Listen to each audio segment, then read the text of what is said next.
నమస్తే welcome to mega 9 TV pakka local AP updates చూద్దాం. జగన్ అమరావతి రాజధానిని వ్యతిరేకిస్తూ మావిగన్ అంటూ నోటుకొచ్చిన పేర్లు చెబుతున్నారని విమర్శించారు అనంతపురం ఎంపీ అంబికా లక్ష్మీనారాయణ. కళ్యాణదుర్గంలో సీఎం చంద్రబాబు జన్మదిన వేడుకల్లో పాల్గొని శుభాకాంక్షలు తెలియజేశారు. వైసీపీ అధికారంలో ఉన్నప్పుడు 3 రాజధానులు అంటూ ఒక్క ప్రాంతాన్ని కూడా అభివృద్ధి చేయలేదని అన్నారు. ప్రస్తుతం మావిగన్ అంటూ మరోసారి రాష్ట్ర ప్రజలను మభ్యపెట్టేందుకు ప్రయత్నిస్తున్నాడని విమర్శించారు. కేంద్రంలో మహిళా బిల్లును వ్యతిరేకిస్తూ విపక్ష పార్టీ నేతలు ఓటు వేయడం ఎంతో బాధాకరమని అంటున్న అనంతపురం ఎంపీ అంబికా లక్ష్మీనారాయణతో మా ప్రతినిధి రవితేజ ఫేస్ టు ఫేస్. ముఖ్యమంత్రి నారా చంద్రబాబు నాయుడు జన్మదిన వేడుకలను రాష్ట్ర వ్యాప్తంగా టీడీపీ నేతలు అంగరంగ వైభవంగా నిర్వహిస్తున్నారు. ప్రస్తుతం అనంతపురం అంబికా లక్ష్మీనారాయణ ఆధ్వర్యంలో కూడా పెద్ద ఎత్తున జన్మదిన వేడుకలు జరుగుతున్న పరిస్థితి. ప్రస్తుతం మనతో ఎంపీ అంబికా ఉన్నారు. సార్ చెప్పండి, ఈ రోజు ఆంధ్రప్రదేశ్ ముఖ్యమంత్రి చంద్రబాబు నాయుడు పుట్టినరోజు సందర్భంగా ఎలాంటి సేవా కార్యక్రమాలు చేపడుతున్నారు? ఈ రోజు మన గౌరవ ముఖ్యమంత్రి నారా చంద్రబాబు నాయుడు గారి జన్మదిన సందర్భంగా ప్రతి తెలుగు వారు కూడా ప్రపంచంలో ఎక్కడున్నా సరే వారికి ఆశీర్వాదం ఇస్తూ వారి యొక్క జన్మదిన వేడుకల్ని ఘనంగా నిర్వహించుకుంటూ ఆ యొక్క కార్యక్రమంలో ఘనంగా పాల్గొంటూ వారు చూపించే చొరవ విభజన తర్వాత ఆంధ్రప్రదేశ్ రాష్ట్రాన్ని ఒక నవ్యాంధ్ర ఆంధ్రప్రదేశ్ని స్వర్ణాంధ్ర ఆంధ్రప్రదేశ్గా మార్చేటువంటి ఒక ప్రయత్నంలో భాగంగా అహర్నిశలు శ్రమిస్తున్నటువంటి గౌరవ ముఖ్యమంత్రి గారి యొక్క సమర్థతని గౌరవిస్తూ వారి పుట్టినరోజు వేడుకల్లో ఘనంగా పాల్గొనడం జరుగుతోంది. ప్రత్యేకించి ఈరోజు అనంతపురం జిల్లా కళ్యాణదుర్గం నియోజకవర్గంలో శాసనసభ్యులు గౌరవ అమిలియన్ సురేంద్రబాబు గారి సారథ్యంలో ఈరోజు వేలాది మంది ఇక్కడ రక్తదాన శిబిరంలో పాల్గొని ఇప్పటికీ దాదాపు 15 నుంచి 2,000 మంది అప్పటికే రక్తదానం చేయడం జరిగింది. 10,000 వరకు పైచలకు ఈరోజు కార్యకర్తలు నాయకులు వివిధ ప్రాంతాల నుంచి విచ్చేసి వారి యొక్క భక్తిని చాటుకుంటూ వారి యొక్క ఆశీస్సులు అందిస్తూ రక్తదాన శిబిరంలో పాల్గొనడం జరుగుతూ ఉంది.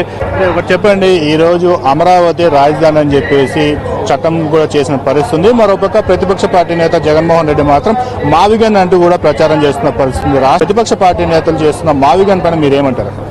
రాజధానిగా అమరావతిని మనమందరూ కూడా 2017లో ఉన్నటువంటి అప్పుడు మన ఆంధ్రప్రదేశ్లో ఒక రాజధాని కావాలని చెప్పి సమిష్టిగా నిర్ణయం తీసుకుంటూ అసెంబ్లీలో ఆ రోజు చట్టం చేసుకోవడం జరిగింది. ఆ చట్టంలో అప్పటి ప్రతిపక్ష నేతగా ఉన్నటువంటి జగన్మోహన్ రెడ్డి కూడా పూర్తి స్థాయిలో అమరావతి నిర్మిద్దాం, 40,000 ఎకరాలు మీరు తీసుకురండి, ఒకే రాజధాని నిర్మిద్దాం, ఇప్పటికే రాష్ట్రం విడిపోయి రకరకాల సమస్యల్లో ఉన్నామని చెప్పేసి వారు మాట్లాడడం ఈరోజు రికార్డులో ఉంది.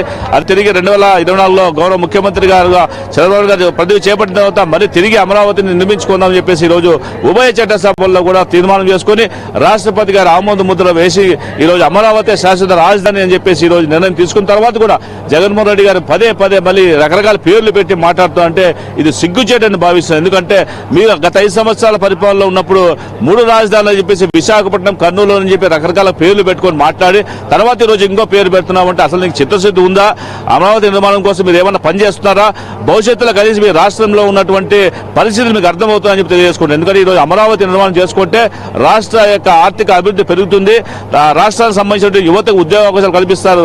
తద్వారా ఈరోజు ప్రపంచంలో ఉన్నటువంటి అన్ని రాజధానుల కంటే కూడా మిన్నగా నిర్మించుకోవాలి, వరల్డ్ క్లాస్ క్యాపిటల్ సిటీని మనం నిర్మించుకోవాలని చెప్పేసి తయారు చేస్తుంటే దీనికి సహకరించకపోయి రకరకాలుగా ఈరోజు మాట్లాడుతూ చేస్తున్నటువంటి పనిని ఖచ్చితంగా అభినందించాల్సినటువంటి సమయంలో ఒక ప్రతిపక్ష నేతగా ఉండాల్సిన లక్ష్యాలు కూడా లేకుండా పోవడం చాలా బాధగా ఉంది. చెప్పండి, జగన్మోహన్ రెడ్డి పాదయాత్ర మొదలు పెడతాను, కూటమి ప్రభుత్వం చేస్తున్న వాటిని అన్నింటి కూడా ఎండగడతాను, ప్రజలకు తీసుకెళ్తాను, అభివృద్ధి చేయట్లేదని చెప్పేసి పాదయాత్ర మొదలుపెట్టి వచ్చే ఎన్నికల్లో ఖచ్చితంగా అధికారం చేపడతామని చెప్పేసి చెప్తున్నారు. ఒక్కటండి, ఇప్పుడు ఎవరు ఎలాంటి యాత్ర చేసినా సరే ఈ రోజు ఖచ్చితంగా చంద్రబాబు నాయుడు గారు ముఖ్యమంత్రిగా తిరిగి మరి 3 టర్ములు పనిచేసేటువంటి అవకాశం ఉంది. ప్రభుత్వంలో ఏర్పాటు చేస్తాం. ఈ రోజు కలిసికట్టుగా ఎన్డీఏ ప్రభుత్వం ద్వారా ఈ రోజు రాష్ట్ర అభివృద్ధి కోసం మన కేంద్రం నుంచి కూడా అనేక నిధులు తీసుకొచ్చి వాటి అమరావతి కావచ్చు, పోలవరం కావచ్చు, రైల్వే లైన్లు కావచ్చు, కొత్త సంబంధించిన నేషనల్ హైవేస్ కావచ్చు, ఇవన్నీ కూడా తీసుకొచ్చి అభివృద్ధి చేస్తాం. కాబట్టి ఖచ్చితంగా ప్రజలందరూ కూడా ఎన్డీఏ వైపు మొగ్గు చూపుతారని చెప్పి నేను భావిస్తున్నాను. ఇప్పుడు కేంద్రంలో మహిళా బిల్లు కూడా వీగిపోయింది. ప్రతిపక్ష పార్టీలన్నీ కూడా మహిళా బిల్లుకు వ్యతిరేకంగా ఓటు వేసిన పరిస్థితి. మీరు కూడా ఎంపీగా ఉన్నారు. అసలు మహిళా బిల్లు వీగిపోవడానికి ప్రధాన కారణాలు ఏంటంటే? ఇది చాలా బాధాకరం. ఎందుకంటే మహిళలకి యొక్క శక్తిని మనం ఎప్పుడు భారతదేశంలో ప్రతి ఒక్కరు గౌరవిస్తుంటారు. మహిళ యొక్క ఉన్నతిని అందరూ కోరుకుంటున్నారు. ఎందుకంటే సంస్కృతి సంప్రదాయాలు తెలిసిన ఎవరైనా సరే మహిళల యొక్క అభివృద్ధి కోసం అనేక సంక్షేమ కార్యక్రమాలు తీసుకున్నటువంటి పరిస్థితులు దేశవ్యాప్తంగా జరుగుతుంటాయి అన్ని రాష్ట్రాల్లో కూడా. కానీ చివరికి ఒక రాజ్యాధికారి మహిళలకు ఇవ్వాలంటే ఎంతో బాధపడే పరిస్థితులు తీసుకొచ్చారు వాళ్ళు. ఈరోజు ఎన్డీఏ ఉమ్మడిగా మేమందరూ కూడా ప్రయత్నం చేసి ఖచ్చితంగా మహిళా బిల్లుని ఈరోజు పార్లమెంట్లో పాస్ చేసుకోవాలని చెప్పేసి లక్ష్యంతో ముందుకు వస్తే విపక్షాల వారు కూడా పూర్తిగా వ్యతిరేకిస్తూ మహిళల పట్ల ఉన్నటువంటి చులకన భావం మనకు అర్థమవుతా ఉంది. ఖచ్చితంగా ఇది ఒక విపక్షాల కుట్రనే. ఎందుకంటే ఈరోజు మహిళా బిల్లు వస్తే సామాజిక పరంగా ఆర్థిక పరంగా మహిళలు అభివృద్ధి చెందితే తప్పకుండా ఆ గృహం బాగుపడుతుంది, లేకపోతే ఆ ఊరు బాగుపడుతుంది, సమాజం బాగుపడుతుంది, ఆ దేశం బాగుపడుతుంది ఆలోచనతో ముందుకెళ్ళేటువంటి ఎన్డీఏ ప్రభుత్వానికి తప్పకుండా మద్దతు ఇవ్వాల్సినటువంటి ఆవశ్యకతని వాళ్ళు విస్మరించారు. ఇది తప్పకుండా భవిష్యత్తులో కూడా మళ్ళీ తిరిగి దీని గురించి మాట్లాడి అన్ని విపక్షాలతో కూడా ఒప్పించేటువంటి ప్రయత్నం చేస్తారని నేను భావిస్తున్నాను. ఇది ఎంపీ అంబికా లక్ష్మీనారాయణ చెప్తున్న పరిస్థితి. ఏదైతే ముఖ్యమంత్రి చంద్రబాబు నాయుడు జన్మదిన వేడుకల్లో భాగంగా వివిధ సేవా కార్యక్రమాలన్నీ చేపడుతున్నామని చెప్తున్నారు. మరోవైపు కేంద్రంలో మహిళా బిల్లు వీగిపోవడం పైన ప్రతిపక్ష పార్టీలన్నీ కూడా మహిళా బిల్లుకు వ్యతిరేకంగా ఓటు వేయడం ఎంతో బాధాకరమని, భవిష్యత్తులో మరొకసారి ఈ బిల్లును ప్రవేశపెట్టి ప్రతిపక్ష పార్టీలతో కూడా మాట్లాడి మహిళా బిల్లుకి పార్లమెంట్లో చట్టం చేసే విధంగా ముందుకెళ్తామని చెప్తున్నారు. కెమెరామెన్ అఖిల్తో రవితేజ, మెగా9 న్యూస్, అనంతపురం. ప్రకాశం జిల్లాలో మద్యం మాఫియా అరాచకాలు పెరిగిపోతున్నాయని ఏపీసీసీ అధికార ప్రతినిధి షేక్ సైదా మండిపడ్డారు. ఎక్సైజ్ శాఖ అధికారుల అండదండలతోనే నిబంధనలు తుంగలో తొక్కుతున్నారని ఆరోపించారు. క్వార్టర్ బాటిల్పై 10 రూపాయల నుంచి 20 రూపాయల వరకు అదనంగా వసూలు చేస్తున్నారని అన్నారు. సమయపాలన లేకుండా బెల్ట్ షాపులు నడుస్తున్నాయని విమర్శించారు.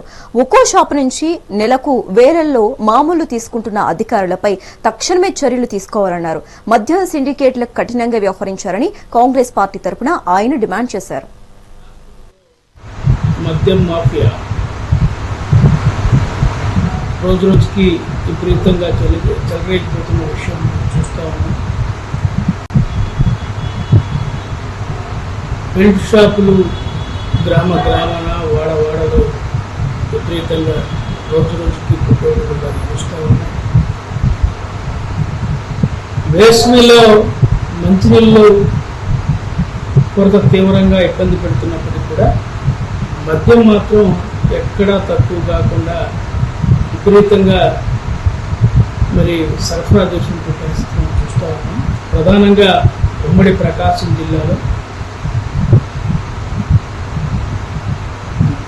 ఎక్సైజ్ శాఖ అధికారులు మత్తులో జోగుతున్నట్లుగా మనకు అర్థమవుతాం. మామూలు మత్తులో ఎక్సైజ్ శాఖ అధికారులు మరి జోగుతున్నట్లు అర్థమవుతా ఉంది. ప్రధానంగా ఉమ్మడి ప్రకాశం జిల్లా, మార్కాపురం జిల్లా, అలాగే ప్రకాశం జిల్లాలో 179 బెల్ట్ షాపులు ఉంటాయి. వాటికి అనుబంధంగా గ్రామాల్లో వాడల వీధిలో విపరీతంగా బెల్ట్ షాపులు నిర్వహిస్తూ ఉన్నారు. ఎలాగంటే టీ కొట్టుల్లో, బడ్డీ కొట్టుల్లో, అలాగే కూల్ డ్రింక్ షాపులు కూడా బార్లుగా మారిపోయినటువంటి పరిస్థితి మనం చూస్తాం. తనకు రాజకీయ భిక్ష పెట్టిన రాజకీయ గురువు సీఎం చంద్రబాబు అని చిత్తూరు ఎమ్మెల్యే గురుజాల జగన్మోహన్ పేర్కొన్నారు. సీఎం జన్మదిన సందర్భంగా చిత్తూరు టీడీపీ పార్టీ కార్యాలయంలో భారీ కేక్ ను కట్ చేశారు. ఈ సందర్భంగా తాను ఈ రోజు చిత్తూరు ఎమ్మెల్యేగా ఉండటానికి కారణం చంద్రబాబు భిక్ష అని ఎమ్మెల్యే అన్నారు. తాను జీవితాంతం చంద్రబాబు అడుగుజాడల్లో నడుస్తానని పేర్కొన్నారు. చంద్రబాబు ఎల్లప్పుడూ రాష్ట్ర అభివృద్ధికి పాటుపడుతుంటారని, ఆయనకు ఆ దేవుడు ఆయురారోగ్యాలు అష్టైశ్వర్యాలు ప్రసాదించాలి అన్నారు. ఏపీలో చేనేత పరిశ్రమ సంక్షోభంలో కూరుకుపోయింది. చేనేత రంగానికి అండగా నిలవాల్సిన అధికార యంత్రాంగం తమను మరింత కుంగుదీస్తుందని కార్మికులు ఆవేదన వ్యక్తం చేస్తున్నారు. బతుకుదేరు భారమై చేనేత రంగం చివరి దశలో కొట్టుమిట్టలాడుతుందని వారు వాపోతున్నారు. సమస్యల పరిష్కారంపై అధికారులతో ఫోన్లో జరిపిన చర్చలు విఫలం కావడంతో కార్మికులు తమ నిరసనను ఉధృతం చేశారు. న్యాయం జరిగే వరకు తమదే తగ్గేది లేదని త్వరలోనే ఆమరణ నిరాహార దీక్షలు జరుగుతున్నట్లు చేనేత కార్మిక సంఘాలు ప్రకటించాయి. ఆమరణ నిరాహార దీక్ష చేయాలని నిర్ణయించుకుంటున్నామంటున్న చేనేత కార్మిక నేతలతో మా ఉభయ గోదావరి జిల్లాల కోఆర్డినేటర్ ఉదయ్ అందిస్తారు.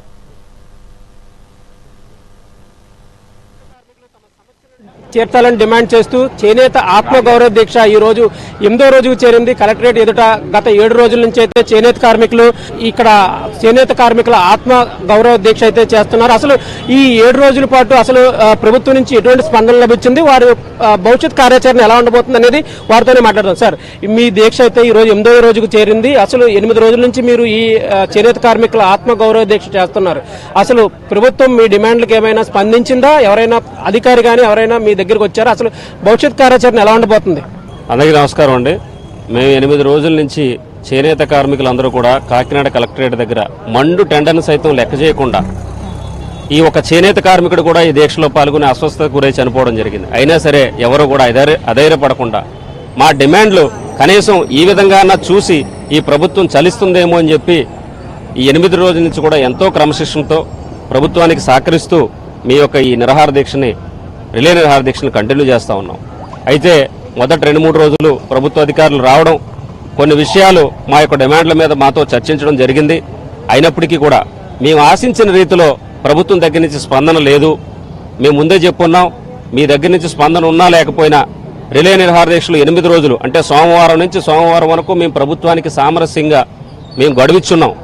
8 రోజుల సమయం ప్రభుత్వం ఒక నిర్ణయం తీసుకోవడానికి సరిపోలేదంటే మీరు ఎన్ని రోజులు చేయాలి? 80 రోజులు చేయాలా? 800 రోజులు చేస్తే మీరు స్పందిస్తారా?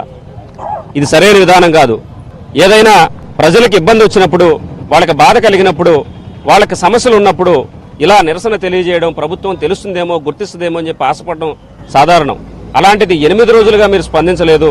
మేము ఈ రోజు సాయంత్రం 3 గంటల వరకు ఈ ప్రభుత్వానికి గడువిస్తా ఉన్నాం. రేపటి నుంచి ఎవరైతే ఈ దీక్షలో కూర్చోగలుగుతారో ఆమరణ నిరాహార దీక్ష మా యొక్క న్యాయమైన డిమాండ్లు సాధించుకునే వరకు కూర్చుంటాం. ఎక్కడ కూర్చుంటాం, ఎలా చేస్తామనేది మీడియా మిత్రులకు మేము కూర్చున్న తర్వాత తెలియజేస్తామని చెప్పి చెప్తా ఉన్నాం. మీరు ఆమరణ నిరాహార దీక్షకు వెళ్తామని చెప్తున్నారు. అంతకంటే ముందు మీతో చర్చలకు వచ్చిన ప్రభుత్వ అధికారులు ఎవరు? వారి ముందు మీరు ఏం డిమాండ్లు పెట్టారు? వారు దేనికి ఒప్పుకున్నారు? మాతో ఇక్కడున్న స్థానిక మా ఉమ్మడి జిల్లా ఏడీ గారు వారి యొక్క ఉన్నతాధికారులతో ఫోన్లో మాట్లాడించడం, మీ డిమాండ్లు ఏంటి, ఏం చేస్తే మీరు సంతృప్తి చెందుతారని అన్నప్పుడు మేము స్ట్రైట్ ఫార్వర్డ్గా ఈరోజు కూడా చెప్తా ఉన్నాం. 203 కోట్ల రూపాయలు సహకార సంఘాలకు రావాల్సిన బకాయిలను ఒకేసారి విడుదల చేయాలి ఖచ్చితంగా. ఈ డిమాండ్ తీర్చినదే మేము నిరాహార దీక్ష విరమించేది లేదు. మరొకసారి ప్రభుత్వానికి చెప్తా ఉన్నాం, మీకు నష్టమైనా కష్టమైనా మా డబ్బులు మాకు 203 కోట్ల రూపాయలు ఇచ్చే వరకు మేము నిరాహార దీక్ష విరమించము. రెండోది, సహకార సంఘాలకి తక్షణమే ఎన్నికల నోటిఫికేషన్ ఇవ్వాలి. న్యాయపరమైన ఇబ్బందులన్నీ కూడా తొలగిపోయి ఏవి కూడా న్యాయపరమైన ఇబ్బందులు లేవు. అలాగే ఏదైతే వృత్తి బతకడానికి మాకు పని కల్పించమని అడుగుతా ఉన్నామో రద్దు చేసిన పథకాలను పునరుద్ధరించమని చెప్పి మేము అడుగుతా ఉన్నాం. ఈ 3 డిమాండ్లు పరిష్కరించాలి. ఏదైతే ఈరోజు ఆప్కో ఎండి హ్యాండ్లూమ్ కమిషనర్గా ఈ రంగాన్ని నిర్వీర్యం చేస్తూ చేనేతలను చిన్నచూపు చేస్తూ ఈ చేనేత రంగాన్ని చంపేస్తా ఉన్నదో రేఖారాణి ఐఏఎస్ ఆవిడ్ని బదిలీ చేయాలని చెప్పి మేము అడుగుతా ఉన్నాం. ఈ డిమాండ్లు నెరవేర్చే వరకు కూడా మేము నిరాహార దీక్ష విరమించేది లేదు. ఎన్నికల హామీని నిలబెట్టుకోవాలా లేదనేది మీ ఇష్టం. 25,000 నేతన్న భరోసా మేము అడగలేదు, మీరు ఎన్నికల మేనిఫెస్టోలో పెట్టుకున్నారు. జీఎస్టీ రీఎంబర్స్మెంట్ మేము అడగలేదు, మీరు ఎన్నికల మేనిఫెస్టోలో పెట్టారు. కాబట్టి ఈ 2 డిమాండ్లు నెరవేర్చుకోవాలా వద్దనేది ప్రభుత్వం ఆలోచించుకోండి. మేము అడిగిన మిగతా డిమాండ్లు నెరవేర్చే వరకు ఈ దీక్ష విరమించేది లేదు. ఎన్నికల హామీ నేతన్న భరోసా అయితే ఇప్పటి వరకు విడుదల చేయలేదు. అది ఇస్తారో లేదో ప్రభుత్వం ఇష్టం అని చెప్తున్నారు. అలాగే ఆప్కో మరియు హ్యాండ్లూమ్ కమిషనర్ అయితే ఒంటెద్దు పోకడలు తమ తీవ్ర ఇబ్బందులకు గురి చేస్తున్నాయి, తమను ఆత్మహత్యలకు ప్రేరేపించే విధంగా ఉన్నాయి. ఆమెపై వెంటనే విచారణ జరిపి సస్పెండ్ చేయాలని ఒక డిమాండ్ అయితే ఉంది. చేనేత సంఘాలకైతే ఎన్నికలు నిర్వహించాలని చెప్తున్నారు. అలాగే 200 కోట్ల పెట్టుబడి అయితే పెట్టాము, అవి ప్రభుత్వం అయితే తమ వద్ద నుంచి ఇంకా కొనుగోలు చేయలేదు. ఆ పెట్టుబడిపై అప్పులు తీర్చలేక వడ్డీలకు తెస్తున్నాము, ఈ వడ్డీలు తీర్చలేక మరిన్ని వడ్డీలకు తెస్తున్నాము. ఈ సమయంలో తమ కుటుంబాలు అర్ధాగులతో అలమటిస్తున్నాయి. వెంటనే తమ సమస్యలను పూర్తిగా సమస్యలను అయితే తీర్చాలని వీరు డిమాండ్ చేస్తున్నారు. ఈ డిమాండ్లు నెరవేర్చకపోతే ఈ రోజు సాయంత్రం నుంచి ఆమరణ నిరాహార దీక్షకు దిగుతామని ప్రభుత్వాన్ని అయితే హెచ్చరిస్తున్నారు. ప్రభుత్వం వెంటనే తమ డిమాండ్లను అయితే పరిష్కరించాలని వారు అర్థిస్తున్నారు. నగరం న్యూస్ కోసం వీడియో త్వరబాబుతో ఉదయ్, కాకినాడ నుంచి.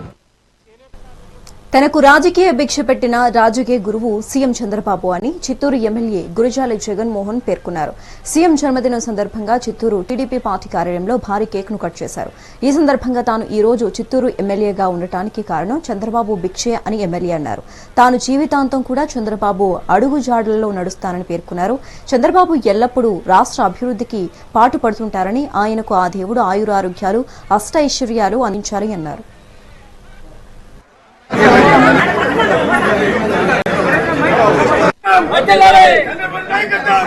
నాకు రాజకీయ భిక్ష పెట్టిన కులదైవం శ్రీ నారా చంద్రబాబు నాయుడు గారి జన్మదినోత్సవం సందర్భంగా ఇవాళ పొద్దునే మా చిత్తూరులో కేవీ స్కూల్ని ప్రారంభించడం చాలా సంతోషకరం. అందరూ భగవంతుడు కలియుగ దైవం శ్రీ వెంకటేశ్వర స్వామిని పూజిస్తారు. నేను ఆయనతో పాటు నాకు రాజకీయ కలియుగ దైవమైన మా శ్రీ నారా చంద్రబాబు నాయుడు గారిని ప్రతిరోజు పూజిస్తుంటాం. ఎందుకంటే తండ్రి జన్మనిచ్చినాడు, ప్రజలకు సేవ చేయాలనే కోరికని తీర్చి నన్ను ఆశీర్వదించి ఈరోజు చిత్తూరు నియోజకవర్గ ప్రజలకు ఎమ్మెల్యేగా పరిచయం చేసి ఈరోజు మంచి సేవ చేయడానికి అవకాశం కల్పించి చిత్తూరుని అభివృద్ధి చేయడానికి కూడా అన్ని రకాలుగా మాకు దోహదపడుతున్న మా ప్రియతమ ముఖ్యమంత్రి శ్రీ నారా చంద్రబాబు నాయుడు గారి జన్మదినోత్సవం చాలా సంతోషంగా ఉంది. మా నియోజకవర్గమే కాదు, యావత్తు తెలుగు ప్రజలు ప్రపంచంలో ఎక్కడ ఉన్నవారు కూడా ఒక తెలుగోడుగా ఈరోజు గర్వపడే విధంగా ఆంధ్ర రాష్ట్ర క్యాపిటల్ అయిన అమరావతిని, అలాగే వైజాగ్ని, అలాగే కర్నూలుని కూడా మా ముఖ్యమంత్రి గారు సమానంగా అభివృద్ధి వైపు పరుగులు పరిగెత్తిస్తూ ఈరోజు ప్రపంచంలో అమరావతిని ఒక పోటీ పడే ఐకానిక్ స్టేట్ క్యాపిటల్ గా తీర్చిదిద్దడంలో అహర్నిశలు కష్టపడుతున్నారు. కాబట్టి భగవంతుడు, ఆ కలియుగ దైవం వెంకటేశ్వరుడు, మా కాణిపాక వరసిద్ధ వినాయక స్వామి, కాళహస్తి మంజునాథుడు ముగ్గురు ఆశీస్సులతో ముఖ్యంగా ఆయన ఆరోగ్యంగా ఉండాలి అని కోరుకుంటున్నాం. ఎందుకంటే వారి ఆరోగ్యం వారికంటే కూడా ఈ ఆంధ్ర రాష్ట్ర ప్రజలకి, మాలాంటి యువ నాయకులకి వారి మార్గదర్శకం ఇంకా 20-25 సంవత్సరాలు అవసరం. కాబట్టి నిండు నూరేళ్లు మేము వారిని దీవించకూడదు, కాకపోతే నిండు నూరేళ్లు ఈ ప్రజలకి సేవ చేసేకి ఆ భగవంతుడు వారికి మంచి ఆరోగ్యాన్ని ఇవ్వాలి, అధికారాన్ని ఇవ్వాలని కోరుకుంటూ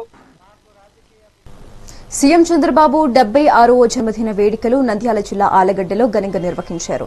ఈ సందర్భంగా ఎమ్మెల్యే భూమా అఖిలప్రియ అన్నా క్యాంటీన్లో కేక్ కట్ చేసి పేదలకు స్వయంగా భోజనం వడ్డించారు. అనంతరం వారితో కలిసి కూర్చుని భోజనం చేసి సందడి చేశారు.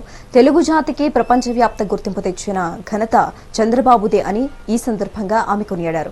గత ప్రభుత్వం మూసివేసిన అన్నా క్యాంటీన్లను పునఃప్రారంభించి పేదల ఆకలి తీరుస్తున్నారని ప్రశంసించారు.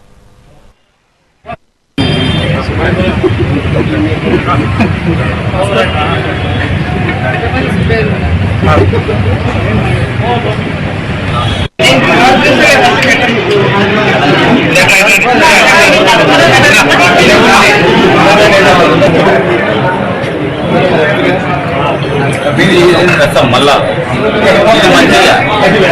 ఖరీదు కానీ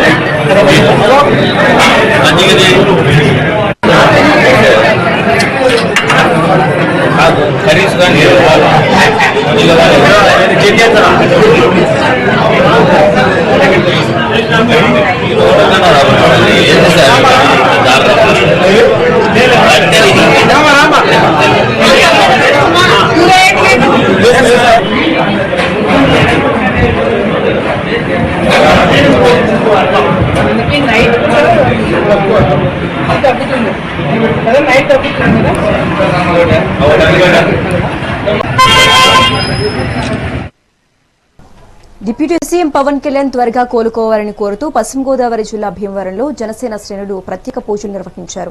స్థానిక శ్రీ మావులమ్మ అమ్మవారి ఆలయంలో జనసేన నాయకులు, వీర మహిళలు అమ్మవారికి మొక్కులు చెల్లించారు. పవన్ కళ్యాణ్ సేవలు రాష్ట్ర ప్రజలకు ఎంతో అవసరమని, ఆయన సంపూర్ణ ఆరోగ్యంతో తిరిగి రావాలని ఏపీఐఐసీ సభ్యులు చలమల చంద్రశేఖర్ ఆకాంక్షించారు.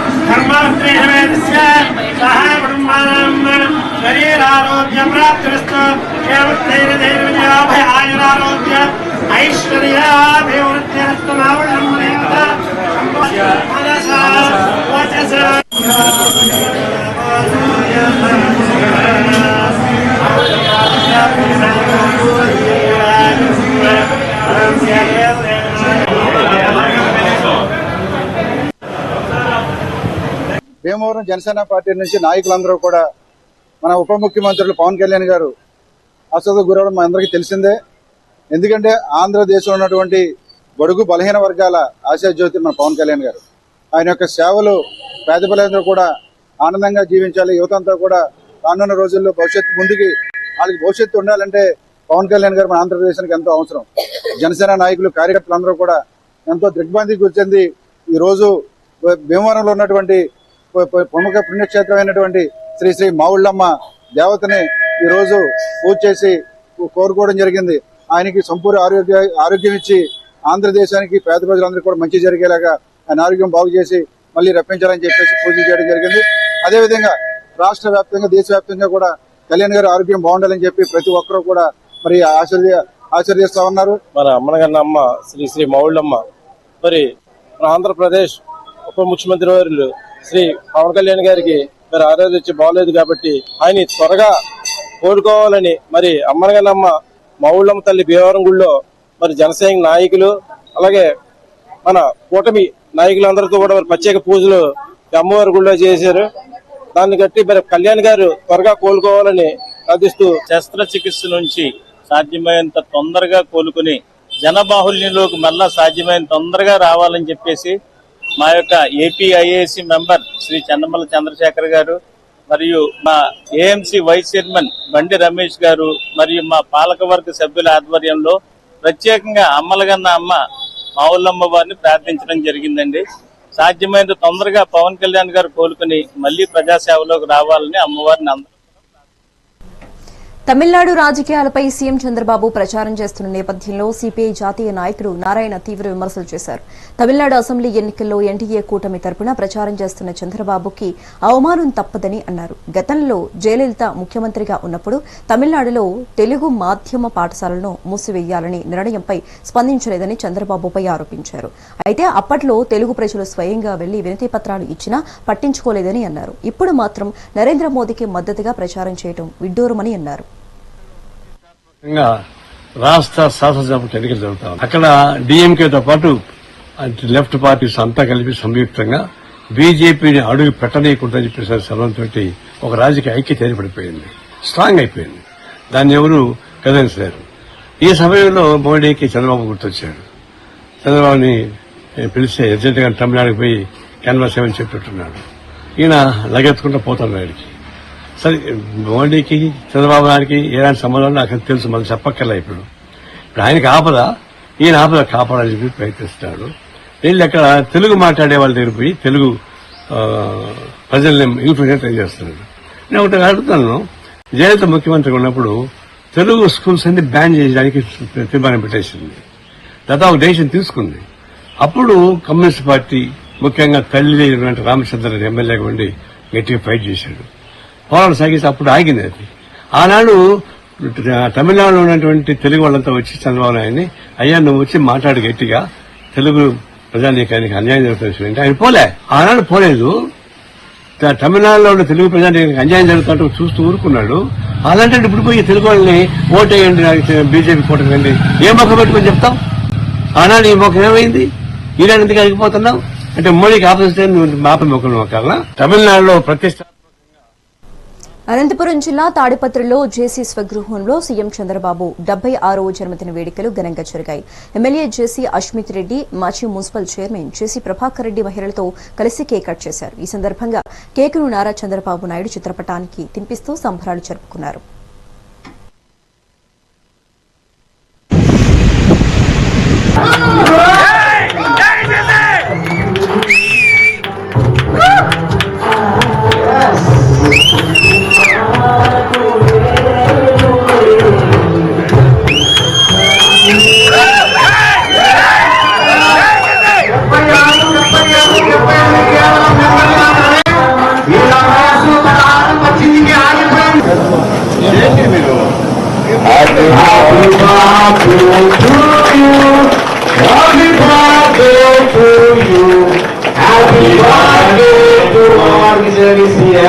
చంద్రబాబు నాయుడు గారు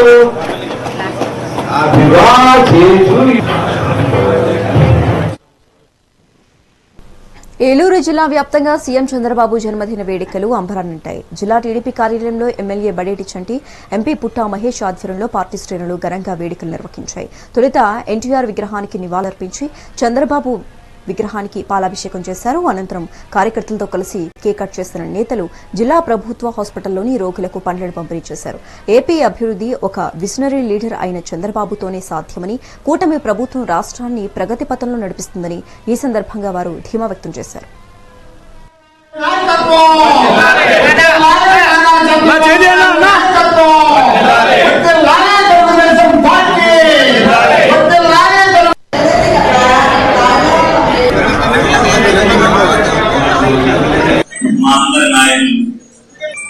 ఆంధ్రప్రదేశ్ కే ఒక ఆశాకిరణం తెలుగుదేశం పార్టీ జాతీయ అధ్యక్షులు గౌరవనీయులు ముఖ్యమంత్రి శ్రీ చంద్రబాబు నాయుడు గారి 76వ జన్మదిన సందర్భంగా ఘనంగా ఈ రోజున ఏలూరు తెలుగుదేశం పార్టీ ఆఫీసులో జన్మదిన జరుపుకోవడం జరిగింది.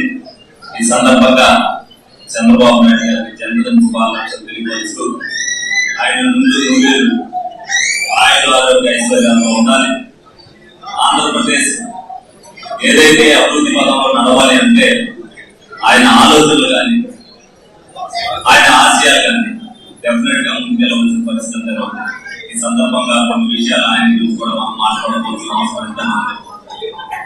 ఏదైతే ఆంధ్రప్రదేశ్ ని మళ్ళీ నిర్మించాలి అంటే అది ఒక చంద్రబాబు నాయుడు గారికి సాధ్యం. ఉమ్మడి ఆంధ్రప్రదేశ్ గా ఉన్నప్పుడు ఏ విధంగా అయితే ఆంధ్రప్రదేశ్ ని ప్రపంచ వ్యాప్తంగా మన చరిత్రలోకి తీసుకెళ్లారు, తర్వాత విడిపోయిన తర్వాత ఆంధ్రప్రదేశ్ కి ఏ విధంగా అభివృద్ధి చెందింది, ఆంధ్రప్రదేశ్ మళ్ళీ పుంజుకోగలదా అనుకున్నప్పుడు 2014 నుంచి 19 వరకు. ఇవి ఇప్పటి వరకు అప్డేట్స్. మరిన్ని అప్డేట్స్ కంటిన్యూ అయితే చూస్తూనే ఉండండి మెగా 9 టీవీ.